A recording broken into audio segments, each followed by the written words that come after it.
Hey, I'm Todd. Thanks for choosing to watch my video, and if you would subscribe it, like it, all that stuff, that'd be great. Otherwise, enjoy the video, and I hope it gives you the information you need and is helpful to you. Take care. Rear brake pad replacement, 2012 Toyota RAV4. Got some good places to do some jacking. The lug nuts, 21mm lug nuts, or whatever size they happen to be for you. If the wheels have been changed for some reason or another model year, everything is going to be left to loosen this way, counterclockwise, and right to tighten clockwise. Break the bolts loose a turn or two, and then jack up the vehicle. Got a nice pinch weld here. Where else maybe? Well, they happen to have a toe item there.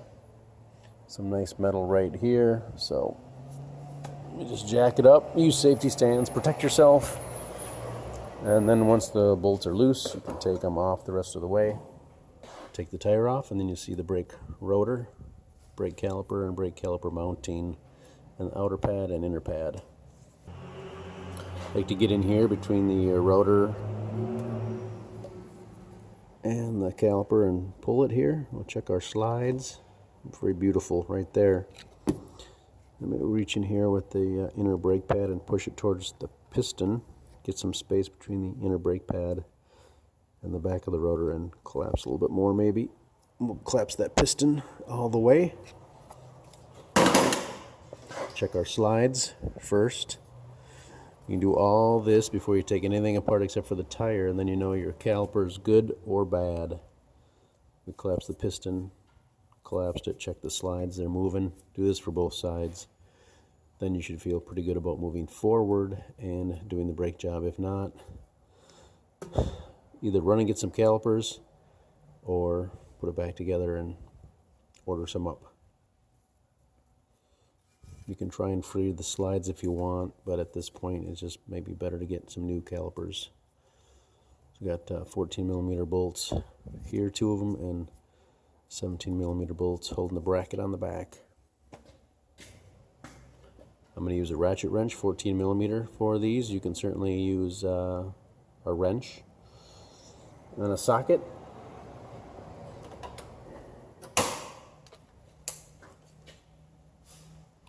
Just a ratchet and a socket would be fine too.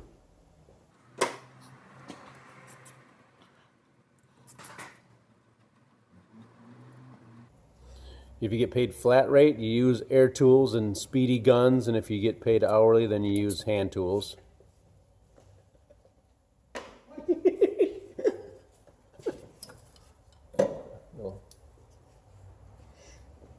little video humor.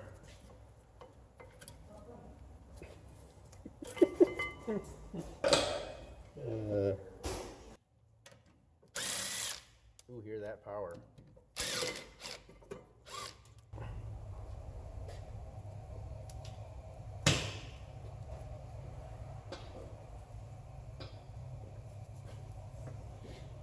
All right, and you can clean or replace this. They just pop out. Ooh, friction fit.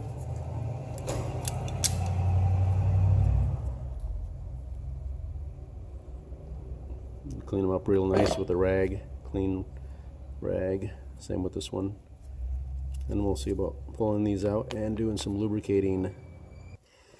The rotor should slide on and off, but rust can build up on here. They can tap it with a hammer or use a 13. Sorry, this is an 8 by 1.25 by about 30 or 40mm bolt. Put it in one of the holes.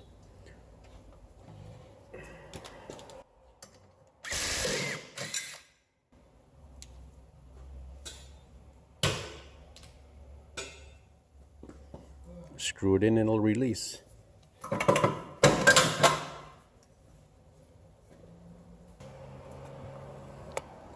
Got our little emergency brake pads. They seem to be in fine shape. We're good to go. We'll slide a new rotor on there.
And there you go, ready to reinstall.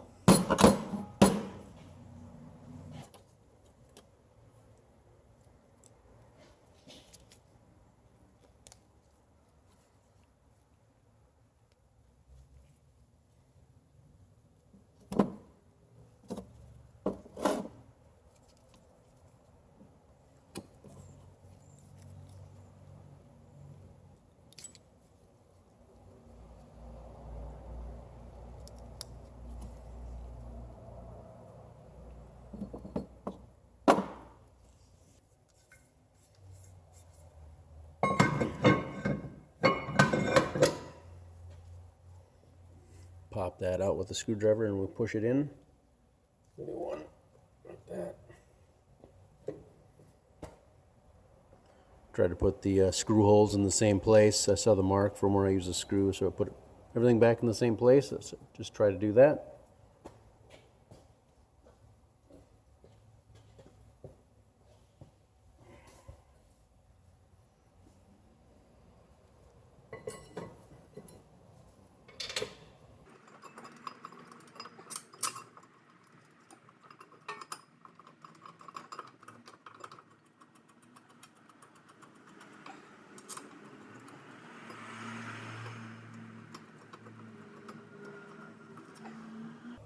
Start all bolts by hand, and we'll torque those down in a bit.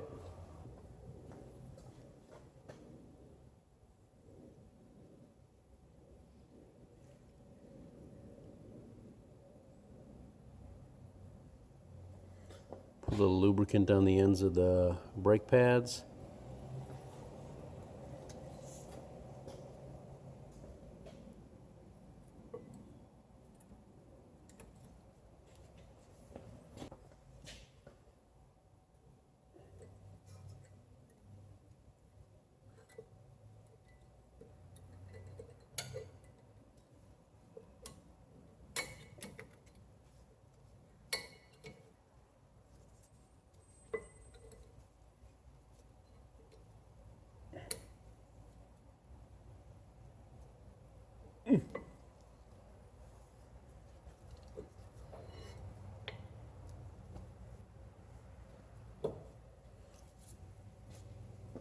Looks like our piston's collapsed all the way, flush. Of course, then you do both sides of the vehicle. Then you want to get in the vehicle and press the brakes a few times. After verifying your fluid level is not too low, probably. But step on the brakes a few times and set the brake pistons in their proper place. And then we'll top off or take some fluid out as needed at the master cylinder. 22. 20 foot-pounds for the brake caliper, little bolts. 80 foot-pounds for the lug nuts, crisscross pattern. Alright, so here's our master cylinder for the Toyota RAV4. Little cap, just kind of squeezes on, squeezes off. Friction fit deal here. Kind of see the maximum line on here. We're a little over right now. So we can suck some out with our fluid extractor to put it to the proper level. We have pumped the brakes a few times so everything is set in place, and that's the fluid level. There's the minimum level, kind of hard to see down below the seam. So just keep an eye on that. You don't want the brake fluid flowing out. Brake fluid can damage paint and just be troublesome. So keep an eye on it, keep it from overflowing. Keep it from going below the minimum, and you should be just fine. If you're collapsing pistons, you can take a little bit out. So when I collapse the pistons, the fluid level comes up, which is what I did. So there you go. Brake master cylinder right there. Good luck to you.